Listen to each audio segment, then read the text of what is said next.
BFM Business partenaire. Focus PME. Avec Média France, le partenaire et contenu de toutes les PME.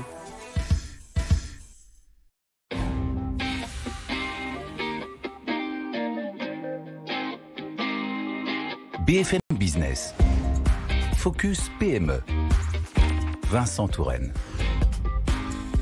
La sécurité industrielle, elle est cruciale pour des secteurs comme l'énergie, la chimie, la pharmacie ou encore le traitement des eaux. Comment l'assurer, cette sécurité industrielle, tout en formant ceux qui travaillent dans ces secteurs? On en parle avec Hélène Moumrikoff, invitée de Focus PME. Bonjour. Bonjour. Vous êtes déléguée générale de GESIP.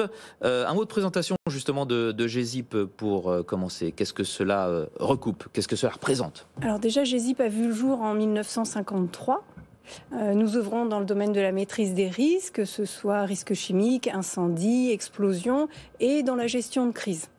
Et vos adhérents, donc, ce sont des grandes entreprises industrielles qui sont dans les secteurs chimiques, dites-moi un petit peu. Tout à fait. Nos adhérents sont dans des grands secteurs industriels, l'énergie, la chimie, vous l'avez cité tout à l'heure, le traitement des eaux, la pharmacie.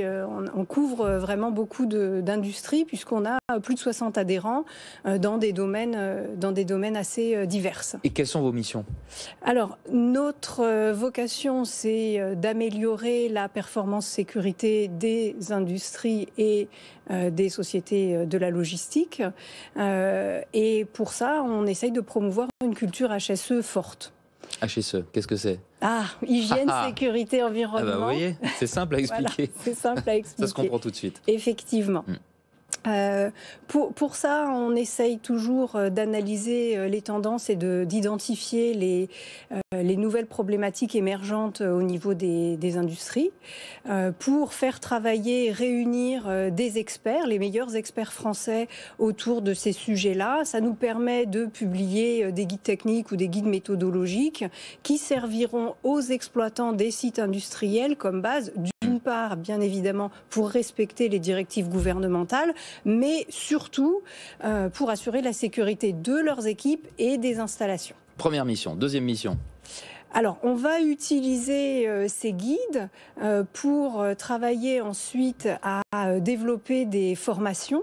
Parce qu'une fois qu'on capitalise ce savoir, l'essentiel c'est de le diffuser et de s'assurer qu'à tous les niveaux dans l'entreprise, les meilleures techniques connues au niveau de l'industrie soient diffusées, partagées au milieu de l'ensemble des collaborateurs de l'entreprise. Donc on va préparer des formations qui vont allier à la fois la théorie et la pratique.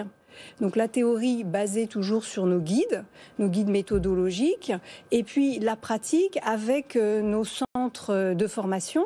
On a un centre à Vernon et puis un centre à Roussillon qui ont des installations à taille réelle au milieu d'infrastructures industrielles. Voilà, donc la pédagogie, et puis il y a les essais. Expliquez-nous un petit peu les essais, parce que vous avez des centres d'essais aussi. Tout à fait. Ces centres nous servent à réaliser des formations, mais aussi à tester des équipements, de nouveaux équipements ou des équipements existants. Ça peut également être des produits qui sont testés dans des conditions proches du réel et qui permettent aux industriels de s'assurer que ces équipements rempliront bien leur fonction au moment où ils seront nécessaires. En quoi la préparation est essentielle pour gérer une crise industrielle? Ça arrive parfois des crises industrielles. Alors, même si on met tout en œuvre, malheureusement, et tout le monde le regrette, le risque zéro n'existe pas. Partant de ce principe-là, il faut se préparer à essayer de gérer une situation inattendue. Quand vous êtes chez vous, c'est pas quand il y a un feu qui débute que vous allez vous demander « Dites donc chérie, où est-ce que tu as rangé l'extincteur ?» ou que vous allez commencer à vous demander où est le mode d'emploi pour savoir comment l'utiliser. Dans les industries, c'est un peu pareil. On se prépare, on s'entraîne dans des situations proches de ce qui peut se produire, et ça permet, avec cet entraînement, finalement d'éviter des situations un peu de stress qui paralysent la prise de décision. Hélène Moumrikoff, merci beaucoup d'avoir été avec nous dans Focus PME. Je rappelle que vous êtes déléguée générale de GESIP. À bientôt. Merci. Focus PME sur BFM Business. Focus PME. Avec Média France, le partenaire et contenu de toutes les PME.